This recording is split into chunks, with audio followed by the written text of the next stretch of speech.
Evet, kıymetli izleyenler, yayınıma hoş geldiniz. Peynirdere'nin üst tarafındayız. Bura bölge olarak ne?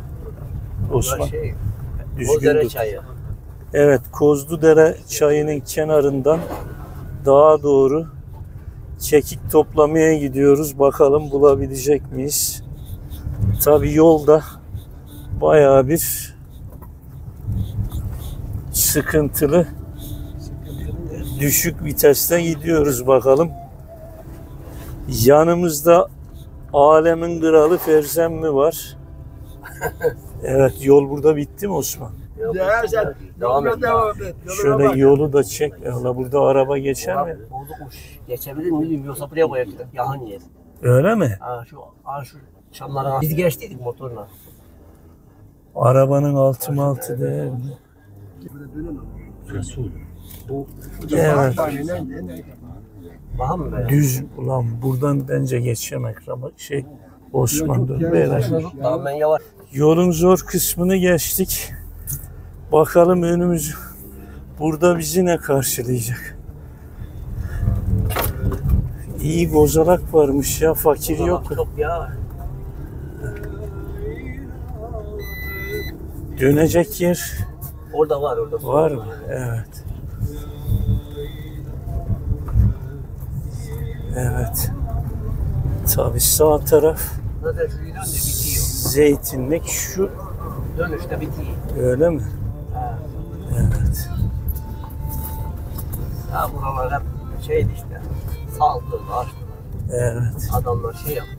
Bura mı son? Ha, burası şuradan döneceğim, burada durun. Evet, şu.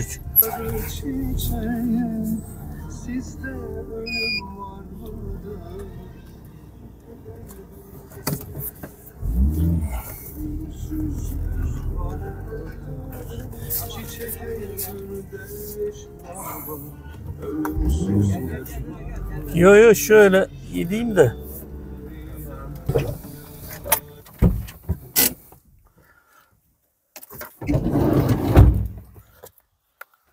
Kozdere çayı da şu iyi bak. Evet. Buradan gözükmüyor. Suyun şarıltısını duyuyor musun? Evet, burada Kozludere çayıymış. Su. Evet.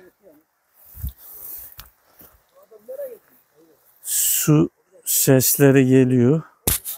Bakalım şimdi kekik aramaya başlayalım.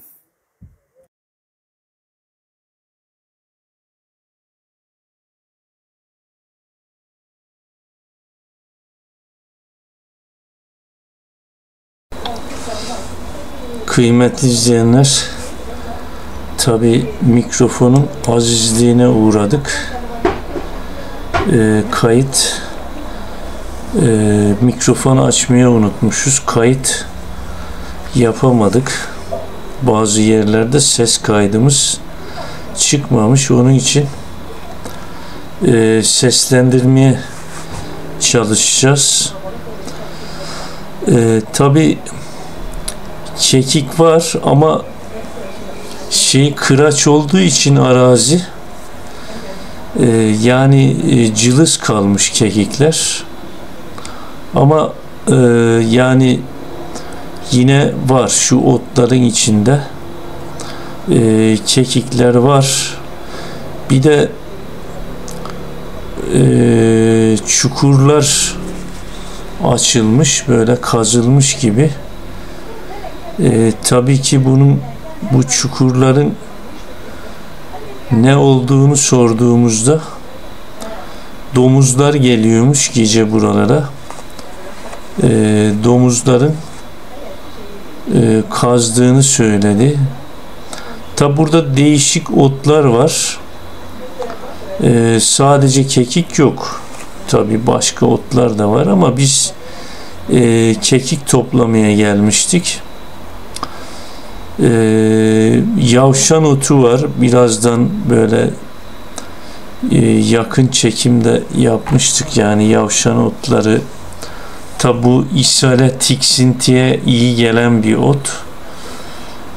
Bir sıcak suda 2-3 dakika bekletip içildiği zaman ishale iyi geliyor. Yani sindirim bozukluğuna, mide ekşimesine falan ishale iyi gelen bir ot. Tabii kekikler eskiden çok yakınımızda vardı. Ama maalesef yani araziler insanlar bunlar şu gördüğünüz çukurlar domuzlar kazmışlar buraları, ne yapıyorlarsa artık, fare mi arıyorlar yerde. Hemen hemen her yerde o tür şeyler var, çukurlar var. Yani arazi tabi ormanın eteği sayılır. Bura Ahir Dağı'nın etekleri. Bakın şu gördüğünüz kekik bunlar. Tabi bazı insanlar kökünü kurutmuşlar. Yani söküyorlarmış. Tabi biz budama makası götürdük. Makasla kestik, sökmedik yani. Seneye tabii ki bu kekik güzel bir bitki, şifalı bir bitki.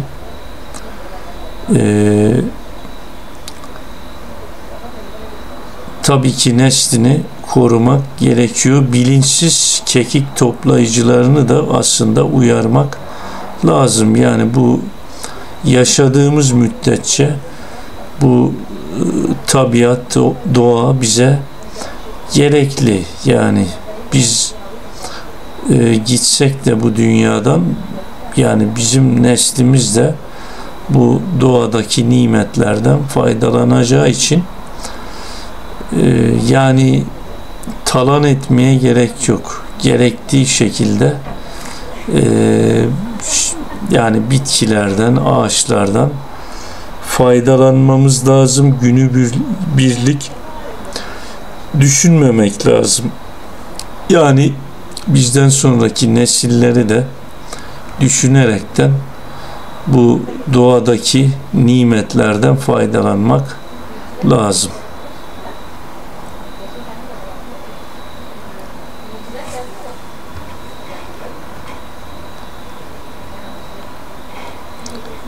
Evet, bazı kekikler kıymetli izleyenler çiçek açmış. Aslında şurada gördüğünüz gibi çiçek açan kekik daha şifalıymış ama tabi bizim defalarca gelme şansımız olmadığı için biz yani topluyoruz. Tekrardan çiçek belki bir hafta sonra açardı ama bizim bir hafta sonra tekrar gelmemize gerek yok. Yani o zorluğu, o meşakkati tekrardan çekmek istemediğimiz için topluyoruz. Tabi burada kıymetli izleyenler çok değişik şifalı otlar var. Salep de varmış. Dağ çayı dediğimiz çay var. Kantaron otu var. Yani birçok ot var ama bugün özellikle biz kekik toplamaya geldik tabii ki. Kıymetli izleyenler, tabii bu arada ben kekiğin faydalarından da bahsetmek istiyorum sizlere. Gerçekten kekik güzel bir bitki. Kekik bitkisi sağladığı faydalar: güvenilirliğinin yüksek, yan etkilerinin az olması sebebiyle toplum tarafından sıklıkla kullanılan bir bitkidir. Tabi yan etkisinin olmaması da halk tarafından çoğunlukla tercih edilir ve tıbbi bir gözetim gerektirmeyen bir bitkidir. Şimdi kekiğin faydalarını sıralayacak olursak, mide ve bağırsak bozukluklarına, gastrit ve mide zarı iltihaplanmasında kullanılır. Soğuk algınlığıyla ilişkilendirildiğinde şu gördüğünüz ot da kıymetli izleyenler yavşan otu. Yani az önce faydasını bahsetmiştim. Yavşan otu, onu da topladık. İshale ve şeye iyi geliyor, mide rahatsızlıklarına iyi gelen bir ot, tiksintiye iyi geliyor. Bundan da topladık. Evet. Şimdi tabii kekiğin faydalarına devam edelim. Üst solunum yolu bozukluklarına fayda sağlar. Yine bronşite iyi gelir. Kıymetli izleyenler. Ağız ve diş sağlığına iyi gelir. Yine mikrop öldürücü özelliği de olduğu için hijyen sağlama noktasında kekikten istifade edilir. Özellikleri sayesinde gargara olarak kullanılabilir. Tabi bu şekilde kullanıldığı zaman öksürüğü keser ve diş eti çekilmelerinde de etkili olur. Yine iştah açıcı ve idrar söktürücü özelliği var. Hazımsızlığı azaltıcı ve sindirimi kolaylaştırıcı yönünü de ifade edebiliriz. Yine kan dolaşımını hızlandırıcı etkisi var. Bunu da söyleyebiliriz. Yine mantar önleyici, yani az önce de ifade ettik, mikrop öldürücü özelliği var. Balgam söktürücü özelliği var. Saç ve cilt bakımında kullanılabilir. Cilt üzerinde olumlu etkisi var ve saç dökülmesini önler, saçların güçlenmesini sağlar. Kıymetli izleyenler, kekiğin tabi kekikle ilgili araştırma yapılmış mı bilemiyorum zararları noktasında, ama benim faydalandığım kaynaklarda kekiğin yani insan sağlığı üzerinde olumsuz bir etkisinden söz edilmemiş, ancak emziren annelerde yani dikkatli olunması tavsiye edilmiş. Bu noktada dikkatli olmakta fayda var. Bir de yani tıbbi ilaçlarla birlikte kullanılmaması tavsiye edilmiş. Nedeni ise o ilaçlarla belki etkileşime girer diye düşünülmüş. Bunu da ifade edebiliriz. Bir de çok yine şurada gördüğünüz gibi bu da yavşan otu kıymetli izleyenler. O kekik değil, yavşan otu. Evet, yani bayat kekikleri kullanmayalım. Bir yıl geçmişse kekiği imha edebiliriz. Çünkü bir yıl sonra kekik özelliğini kaybediyor. Bu hususta dikkate alabiliriz. Bir de şunu ifade edebiliriz kıymetli izleyenler. Yani bu sizle paylaştığım bilgileri ben Türkiye'de büyük bir sağlık kuruluşunun, yani internet sitesinden bakıyorum, birkaç sağlık kuruluşunun internet sitesinden bakıyorum. Gerektiği zaman da böyle şifalı bitkilerle ilgili kitaplardan istifade ediyoruz. Yani sizler de birkaç kaynaktan teyit edebilirsiniz. Yani söylediğimiz şeyler. Sonuçta ot, yani bir şeyi çok olacağını düşünmüyorum. Yani biz de yıllarca içiyoruz kekik çayını. Herhangi bir olumsuz şeyini görmedik. Yine burada da çiçek açmış kekikleri görüyorsunuz.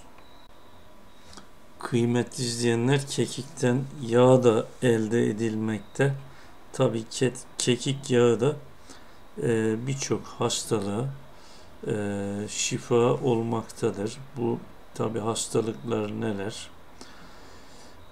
Morluk, yara ve yanık tedavisinde, baş ağrısında kullanılmakta. Romatizma ve gut hastalığında kullanılmakta. Yine kekiğin safra artırıcı bir etkisi var. Yine bağırsak kurtlarını düşürücü etkisi var. Spazm ve gaz giderici, serinletici, idrar söktürücü yönü de var. Yine ciltteki kaşıntıları giderici etkisi var. Burun tıkanıklığını da açıcı etkisi var. Tabii kekiğin faydaları Bak aha şunlar iyi. Vereceğim mi? Ama bak aha bu şunlar kadarla iyi şunlar. Ha, yetinelim. şunlar fena değil ya. Tamam işte gelin buraya gelin. Bana çok lazım değil. Sen tarhana yedince hem filik ver bana hem de kurusundan verin.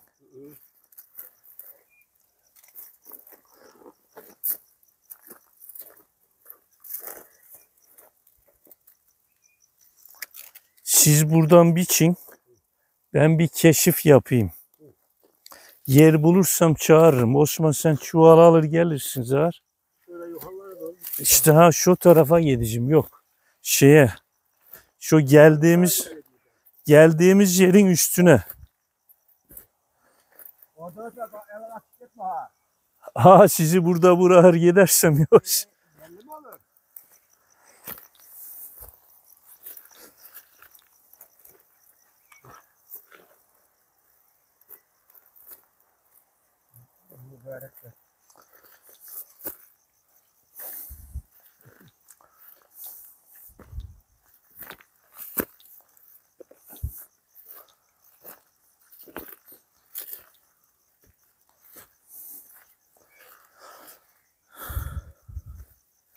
Buralarda da var da ferzenme cılız kalmış.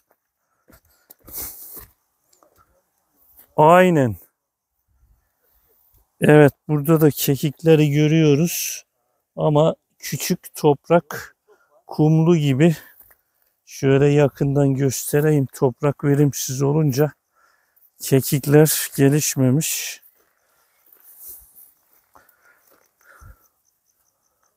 Böyle ferzenme aha buralarda da var.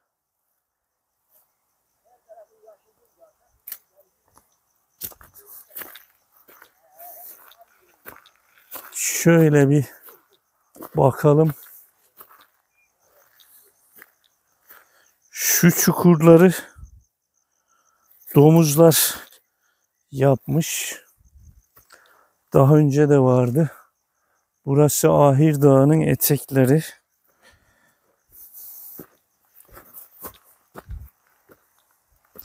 Evet burada da yine çok güzel kekikleri görüyoruz. Ama dediğim gibi cılız yani şunlar da kekik kıymetli izleyenler hepsi kekik.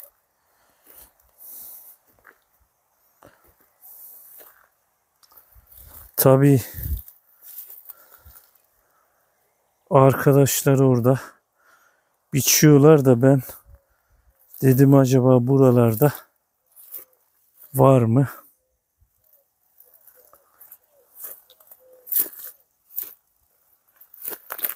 Böyle bir keşif yapalım. Buraları biçilmiş şunlar. Biçilmiş. Evet burada tabii az önce yavşan otu da gördük. Salep de varmış, doğal salep ama bizim insanımız maalesef bilinçsiz kökünü kurutmuşlar.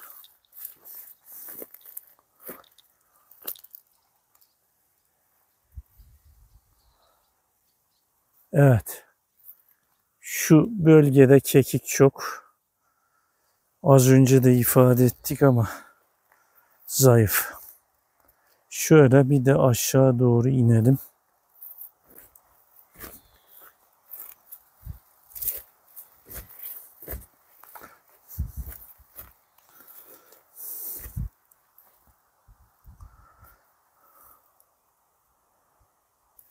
Kıymetli izleyenler, bu da çiçek açmış bir kekiğimiz. Evet. Şöyle yakından da göstereyim. Tabii dağların güzellikleri, keşke doğanın dengesini bozmasak ama maalesef bilinçsiz tüketiciler çok. Vatandaşımız kökünden söküyorlarmış.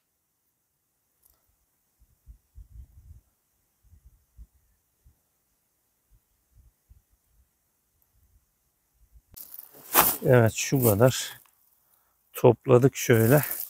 Tabii içlerinde otlar da var. Bunları temizleyip kurutmak gerekiyor. Bu kadar yeterli. Artık güneş de açmak üzere.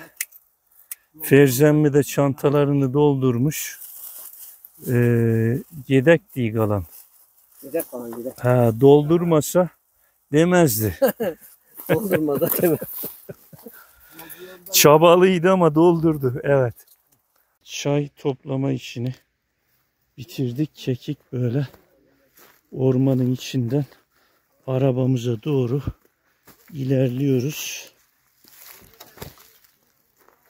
Evet, buralarda az önce de ifade ettik. Tabi domuzlar geziyormuş, çok gece buralarda bulunmamak lazım. Tabi burada yolun sonuydu.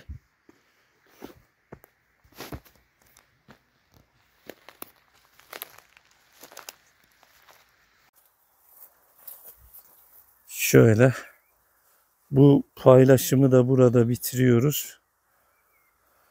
Bir sonraki paylaşımda görüşmek üzere. Hoşça kalın.